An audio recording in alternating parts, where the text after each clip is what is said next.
جتنا وہاں پہ پولیٹیکل ٹرموائل رہتا ہے, ہر سال کوئی وزیر اعظم چینج ہوتا ہے, بٹ اس کے باوجود چونکہ ان کے اکنامک انڈیکیٹر جو ہیں وہ ساؤنڈ ہیں, وہ فیزیبل ہیں, صحیح پالیسیز اس ملک کے اندر ہیں, تو کوئی فرق نہیں پڑتا.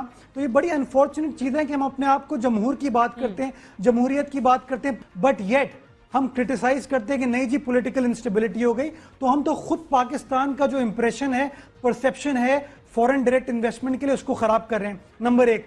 نمبر دو سعدیہ, بڑی امپورٹنٹ چیز یہ ہے کہ وزیر خزانہ جو ہے وہ کسٹوڈین ہے پاکستان کے پیسے کا. یہ شخص پاکستان میں فورن ڈائریکٹ انویسٹمنٹ لانے کا ذمہ دار ہے. جس شخص پر خود چوری کا الزام ہے, وہ کیسے فورن انویسٹرز کو وہ انکریجمنٹ دے گا کہ آپ آئیے, پاکستان کے اندر جو انوائرمنٹ ہے وہ بڑی فیزیبل ہے, بڑی وائبل ہے. دس از دا موسٹ انفارچونیٹ تھنگ کہ ہم اپنے حکومت کے انٹرسٹ میں ریاست پاکستان کو نقصان پہنچاتے ہیں. ملک صاحب, پاکستان از موسٹ امپورٹنٹ.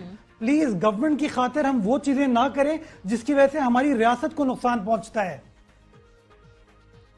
نہیں سر, I do agree Pakistan is most important. میں کوئکلی ڈاکٹر اس میں صاحب کوئی دو رائے نہیں ہے. میں آتی ہوں ملک صاحب, آپ سے جواب لیتی ہوں, بٹ ایک چیز جس پر پچھلے دنوں بڑی بات ہو رہی تھی, یہ جو آرمی چیف کے بیان اور کہا کہ دائرہ کار سے باہر نکلا ہے, یہ ڈومین نہیں تھی, بات نہیں کرنی چاہیے تھی. اسی پہ آج اسحاق ڈار صاحب گروتھ ریٹ کا جب بتا رہے تھے کہ 5.3% ہے گروتھ ریٹ, چلیں اس کو مان بھی لیں کہ وہ صحیح بتا رہے ہیں, گروتھ ریٹ 5.3% ہی ہوگا. پھر بھی جو ہمارے اسی خطے میں ہمارا جو پڑوسی ملک ہے بھارت, اس کا 6 ٹائمز زیادہ گروتھ ریٹ ہے پاکستان سے.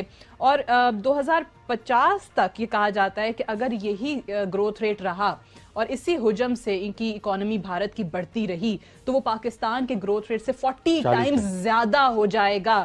تو ابھی تو ہم مینج کر رہے ہیں, لیکن اگر 40 ٹائمز زیادہ ہوتا ہے تو یہ تو national security crisis for Pakistan ہو سکتا ہے. تو کیسے ہمارے آرمی چیف سپہ سالار نہیں بولیں گے, آرمی کنسرن شو نہیں کرے گی؟ دیکھیے, پہلی بات تو یہ ہے کہ آئینی قانونی طور پہ اگر کوئی بھی معاشی پرابلم آ رہی ہے تو 21 کروڑ پاکستانیوں میں سے ہر ایک کا یہ حق بنتا ہے کہ وہ کھڑے ہو کے اعتراض کر سکتا ہے. اگر ہماری ایکسپورٹس گر رہی ہیں, اس کا مطلب کہ صنعتی سیکٹر جو ہے وہ شرنک کر رہا ہے, صنعتیں بند ہو رہی ہیں. صنعتیں بند ہو رہی ہیں تو کل کو میری بھائی کی نوکری بھی جا سکتی ہے, میرے بیٹے کی نوکری بھی جا سکتی ہے. میرا حق بنتا ہے کہ میں کھڑا ہو کے اعتراض اٹھاؤں اور سوالات پوچھوں حکومت سے. اچھا, دوسری چیز یہ ہے کہ اب 21ویں صدی آ گئی ہے اور یہاں پہ معیشت کا اور قومی سلامتی کا ایک بڑا گہرا تعلق ہو گیا. دیکھیے, ایک زمانہ تھا جب 18ویں صدی تھی, وہاں پہ آپ تیر اور نیزے اور تلوار سے لڑائی لڑتے تھے. پھر 19ویں صدی آ گئی, پھر ہمارے پاس رائفل آ گیا, گن پاؤڈر آ گئی, پھر اس کی جنگ شروع ہو گئی. پھر 20ویں صدی آ جاتی ہے, وہاں پہ ایئر فورس ہے, ٹینکس ہیں.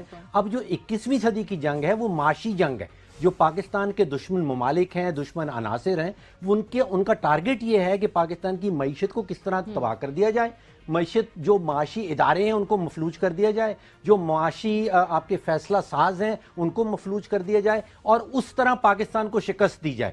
تو یہ گہرا تعلق ہے معیشت کا اور قومی